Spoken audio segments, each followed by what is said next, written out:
कैसे हैं सभी छात्र छात्राएं? चलिए, बहुत अच्छी बात है। आप लोग आगे बढ़े और आगे कंटिन्यूटी के साथ बढ़े। हम लोग आपको आगे बढ़ाने का निरंतर प्रयास कर रहे हैं, सफलता दिलाने का कंटिन्यूटी के साथ प्रयास चल रहा है। आप लोग देख रहे होंगे कि हम लोग आपको कंटिन्यूटी के साथ प्रतिदिन 3 क्लास उपलब्ध करा रहे हैं ताकि हमें कम समय में जल्दी सफलता प्राप्त हो सके। ठीक है, तो आज मैं आपके लिए लेकर आया हूं विषय सामान्य उत्तराखंड और टॉपिक है हमारा कुमाऊं की महत्वपूर्ण झील या ताल। ठीक है, तो आइए देखते हैं। देखो, भारत में और उत्तराखंड में अलग अलग प्रकार की झीलें पाई जाती है। उत्तराखंड में जो झीलें पाई जाती है वो हिमानी प्रकार की पाई जाती है। हिमानी मतलब बर्फ प्रकार की पाई जाती है। और कहीं आपका जैसे उत्तराखंड में है हिमानी प्रकार की है। इसके बाद जम्मू कश्मीर में विवर्तनी की प्रकार की है। विवर्तनी का मतलब है प्लेटें एक दूसरे से खिसकी और वहां से झीलों का निर्माण हो गया। तो जैसे वुलर झील कैसी झील है? विवर्तनी की प्रकार की है। कहां पर है? जम्मू कश्मीर में है। ऐसे ही महाराष्ट्र में ज्वालामुखी प्रकार की झीलें पाई जाती है, जैसे लोनार झील पूछा जाता है कहां पर है? महाराष्ट्र में। कैसी झील है? ज्वालामुखी प्रकार की। ज्वालामुखी कहते हैं ज्वालामुखी फटी, लावा फटा जमीन के अंदर से और छेद हो गया, वहां से झील का निर्माण हो गया। तो ये लोनार झील महाराष्ट्र में है, ज्वालामुखी प्रकार की है। उड़ीसा में जो लैगून झील है, लैगून झील कहां पर पाई जाती है? क्वेश्चन आता है एग्जाम में। तो उड़ीसा में जो चिल्का झील है वो आपकी लैगून प्रकार की झील है, याद रखना। जो चिल्का झील है कहां पर है? उड़ीसा में। कैसी झील है? लैगून प्रकार की झील है। इसी तरीके से आंध्र प्रदेश में जो है कोलेरू झील, ये भी आपकी लैगून झील है। कोलेरू जो झील है वो कहां पाई जाती है? आंध्र प्रदेश में। कैसी है? लैगून झील। राजस्थान में वायुजनित झीलें हैं। वायुजनित जैसे सांभर झील, पंचभद्रा झील, डेंडवाना झील, लुनकर नसर झील, ये सारी राजस्थान की झीलें हैं। और कैसी झील है? वायुजनित झील है। ठीक है, और उत्तराखंड में कैसी झीलें हैं? हिमानी प्रकार की झीलें उत्तराखंड में। तो देखते हैं, आइए इसके बाद नोट में डलवा दिया मैंने आप लोगों के लिए ताकि याद रहे। उत्तराखंड में सबसे अधिक हिमानी प्रकार की झीलें कुमाऊं के नैनीताल जिले में पाई जाती है।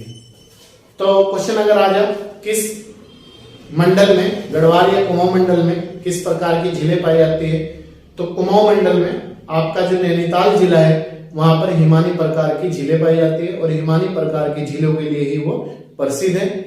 और इसी उपलब्धि के कारण उसे नैनीताल को सरोवर नगरी या झीलों की नगरी भी कहा जाता है, आप याद रखना। उत्तराखंड कुमाऊं क्षेत्र की जो सबसे बड़ी झील है वो है भीमताल, आप याद रखना, भीमताल। ये कुमाऊं क्षेत्र की सबसे बड़ी झील है, भीमताल। क्लियर है? क्वेश्चन आता है कुमाऊं क्षेत्र की सबसे बड़ी झील कौन सी है? भीमताल है। इसकी विशेषता क्या है? इसकी लंबाई 1674 मीटर है, आप याद रखना। जो भीमताल झील है इसकी जो लंबाई है अगर पूछ ले 1674 मीटर है, चौड़ाई 447 मीटर है और गहराई 26 मीटर है। ठीक है, तो आप याद रखना। और इसका जो आकार है वो है आपका ट्रायंगल टाइप, त्रिभुजाकार है। ट्रायंगल टाइप है इसका आकार, इस टाइप में है, इस टाइप में, ट्रायंगल टाइप में। ठीक है, और ये 3 पर्वतों से घिरी हुई है, ये क्वेश्चन आता है। और इसमें पर्यटकों के लिए नौका विहार की सुविधा है, नाव चलाने के लिए सुविधा उपलब्ध है। और इसके जल का जो रंग है, जो भीमताल झील है उसके जल का जो रंग है वो गहरा नीला है। ठीक है, इसके बाद हमारा नेक्स्ट पॉइंट है। इसके बाद हमारी जो दूसरी झील है वो है आपकी नैनीताल झील। नैनीताल झील जो है आपकी नैनीताल में ही स्थित है, नैनीताल जिले में ही स्थित है। और इसकी जो लंबाई है 1430 मीटर है। नैनीताल झील की जो लंबाई है 1430 मीटर है और गहराई 16 मीटर है और चौड़ाई 465 मीटर है। तो लंबाई वगैरह ज्यादा पूछता नहीं एग्जाम में, लेकिन फिर भी आप अपने सेफ्टी के लिए थोड़ा ध्यान रखिएगा इसे। बाकी इसकी विशेषताएं पूछता है जरूर एग्जाम में, देखिएगा। नैनीताल झील को ऋषि सरोवर भी कहा जाता है। इसकी आकृति कटोरे नुमा है, यह भी पूछा जाता है नैनीताल झील की या किस झील की आकृति कटोरे नुमा पाई जाती है। इसमें सबसे ऊंचा चाइना या नैना पीक है। स्कंद पुराण या मानस खंड में इसे त्रि ऋषि सरोवर कहा गया है, त्रि ऋषि सरोवर। इस झील की जो खोज पूछी जाती है 1841 में सीपी बैरन ने की थी। किसकी? नैनीताल झील की खोज 1841 में अंग्रेज सीपी बैरन के द्वारा की गई थी। शाहजहांपुर के उस समय कमिश्नर होते थे। इसी में मल्लीताल और तल्लीताल भी स्थित है। इसके बाद तीसरी झील है हमारी नौकुचिया ताल। यह है आपका नौकुचिया ताल, यह भी आपका नैनीताल में स्थित है। इसकी लंबाई 950 मीटर, गहराई 40 मीटर, चौड़ाई 680 मीटर है। ठीक है। इसकी विशेषता क्या है? यह कुमाऊं क्षेत्र की सबसे गहरी झील है। याद रखना, नौकुचिया झील या ताल जो है कुमाऊं क्षेत्र की सबसे गहरी झील है। इसकी आकृति 9 कोने वाली है, 9 कोने हैं इसमें, यह बताया जाता है। और एक कथा के अनुसार यह भी बताया जाता है कि इसके 9 कोने एक बार में कोई भी व्यक्ति देख नहीं सकता। 9 के 9 कोने कभी नहीं दिखाई देते, लेकिन एक वो किंवदंती है, एक अनुमान है। इस झील में विदेशी पक्षी भी देखने को मिलते हैं। ठीक है। तो इसके बाद नेक्स्ट पॉइंट है हमारा, देखिए इसके बाद हमारी जो थी महत्वपूर्ण झील है वो है सात ताल। सात ताल की जो गहराई है वो 19 किलोमीटर है और इस ताल की जो आकृति है वो घोड़े के अश्वखुर के समान है। जैसे घोड़े का पंजा होता है ना, पैर का अश्वखुर, तो उस टाइप में है। तो एक क्वेश्चन आता है कि ऐसा कौन सा ताल है जिसकी आकृति अश्वखुर के समान दिखाई देती है? तो वो है आपका सात ताल। और इस ताल की जो आकृति है वो 5 कोने हैं। इसमें 5 कोने वाला ताल है, 5 कोने वाला। इसमें नल दमयंती ताल, उसे नल दमयंती ताल कहते हैं, वो इसी में स्थित है। ठीक है। इसमें गरुड़, राम लक्ष्मण व सीता, ये ताल इसी में पाए जाते हैं। ठीक है।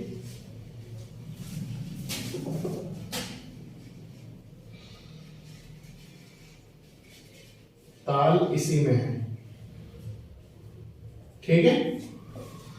गरुड़ ताल, राम लक्ष्मण ताल और सीता ताल वे आपके सात ताल में है। इसके बाद है छठा खुरपा ताल, ये नैनीताल में है और ये 3 पहाड़ियों से घिरा हुआ है। याद रखना, खुरपा जो ताल है वो 3 पहाड़ियों से घिरा हुआ है और इसके चारों ओर सीढ़ीनुमा खेत पाए जाते हैं। सीढ़ीनुमा मतलब ऐसे, एक के बाद एक, ऐसे ऐसे ऐसे, उसे कहते हैं सीढ़ीनुमा खेत। ठीक है। और इसका जो आकार है जानवर के खुर के समान है। खुरपा जो ताल है उसका जो आकार है जानवरों के खुर के समान पाया जाता है। ठीक। इसके बाद हमारा द्रोण ताल, ये उधम सिंह नगर के काशीपुर में है। याद रखना, यहां गुरु द्रोण ने अपने शिष्यों को धनुर्विद्या दी थी, धनुर्विद्या सिखाई थी गुरु द्रोण ने इस द्रोण ताल सागर ताल में। तो उन्हीं के नाम पर इस ताल का नाम द्रोण सागर ताल पड़ा है। ठीक है।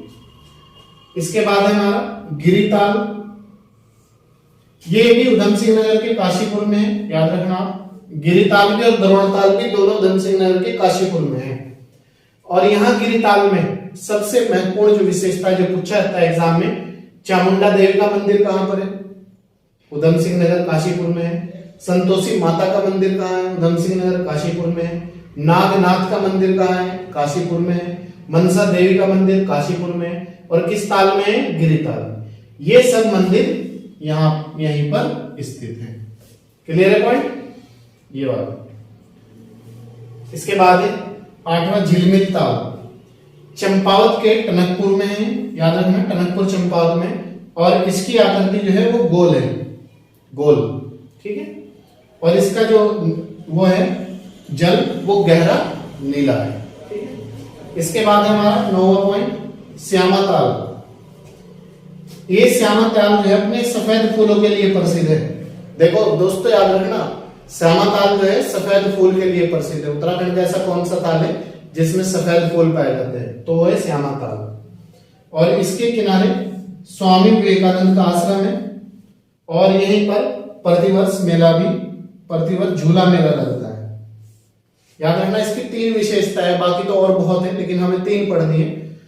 किस ताल में सफेद फूल खिलते हैं, श्यामा ताल। किस ताल के किनारे प्रतिवर्ष झूला मेला लगता है, श्यामा ताल। किस ताल के किनारे स्वामी विवेकानंद आश्रम है, श्यामा ताल। ठीक है, इसके बाद 10वां पॉइंट हमारा तड़ाग ताल। ये अल्मोड़ा के चौकुटिया में है, चौकुटिया तहसील है अल्मोड़ा में, ये वहां पर पड़ता है। और ये चीड़, देवदार, बुरांस के वृक्षों से घिरा हुआ है। इस ताल में जो है तड़ाग ताल में चीड़ के वृक्ष पाए जा, देवदार के वृक्ष पाए जा और बुरांस के वृक्ष पाए जा। ये उनसे चारों ओर से घिरा हुआ है, इसके चारों ओर है। ठीक है, तड़ाग ताल में 5 सुरंगें हैं। 5 सुरंगों में 3 बंद पड़ी है वर्तमान में, 2 खुली हुई है। तो ये क्वेश्चन भी आता है किस ताल में 5 सुरंगें हैं उत्तराखंड की, तो वो है आपका तड़ाग ताल, और जिसमें 3 बंद है, 2 ओपन है। इसके बाद आपको एक ब्रीफ समरी दे देता हूं मैं, ताकि आप लोग जो देख के एकदम याद रह सके ताल और स्थान कहां पर है। चलिए उसे भी देखते हैं। एक ये देखिए ब्रीफ समरी है आप लोगों के लिए। जो इंपोर्टेंट तथ्य थे वो मैंने आपको समझा दी, कहां से क्या इंपोर्टेंस है। ये एक बस ब्रीफ समरी है। जैसे भीमताल है, ये नैनीताल में है। नैनीताल झील नैनीताल में ही है। नौकुचिया झील नैनीताल में है। सातताल झील वो भी नैनीताल में है। खुरपाताल झील वो भी नैनीताल में है। और सोकाताल झील वो भी आपकी नैनीताल में है। और सड़िया ताल झील वो भी नैनीताल में है। ठीक है, और हरीश ताल झील ये भी आपकी नैनीताल में है। लगभग 7 झील आपकी नैनीताल में है। ठीक है, 7, 6, 7, काउंटिंग थोड़ा गलत होगी, 8, 9, 10, 11 और ये आपके 12 और ये 13। ठीक है, तो इसके बाद हरीशताल नैनीताल में। गिरिताल जो है वो आपका उधम सिंह नगर काशीपुर में है। द्रोणताल भी उधम सिंह नगर काशीपुर में है। सुकंडा ताल बागेश्वर में है। और तड़ाग ताल आपका अल्मोड़ा में है। ठीक है, और श्यामा ताल और झिलमिल ताल ये दोनों आपके चंपावत में। तो ये आपको एक ब्रीफ समरी दी गई है ताकि आप लोगों को कोई दिक्कत ना है एग्जाम में। और ये थी आज हमारी कुमाऊं क्षेत्र की प्रमुख झीलें और ताल, उनकी विशेषताएं। जो भी क्वेश्चन बन सकता था वो मैंने आपको क्लास में उपलब्ध करा दिया है। और इसके अलावा अगर हमें कुछ लगेगा तो हम आपके टेस्ट में ले रहे हैं। ठीक है, तो चलिए मिलते हैं आपसे नेक्स्ट क्लास में। तब तक आप अच्छी तरीके से मेहनत करें, आगे बढ़े और कंटिन्यूटी के साथ आप। और प्ले लिस्ट में उत्तराखंड के 4 टेस्ट पड़े हैं, आप वो भी कर लीजिएगा ताकि आपको ये पता चले कि क्वेश्चन किस तरीके से एग्जाम में घुमा रहा है। ठीक है, तो आने वाली जो हमारी आगामी परीक्षाएं उनके लिए अति महत्वपूर्ण क्लास है सब। तो अगर आप हमारे चैनल पर नए हैं तो सब्सक्राइब और बेल आइकन को प्रेस कर लीजिएगा, लाइक और शेयर जरूर कीजिएगा ताकि प्रतिदिन आपको 3 क्लास उपलब्ध हो सके। अगर पुराने हैं तो कंटिन्यूटी के साथ जुड़े रहिएगा और लोगों को भी जोड़ने का प्रयास करिएगा, लाइक और शेयर जरूर कीजिएगा। चलिए, मैं आपका अपना टीचर गुलशेर कौर।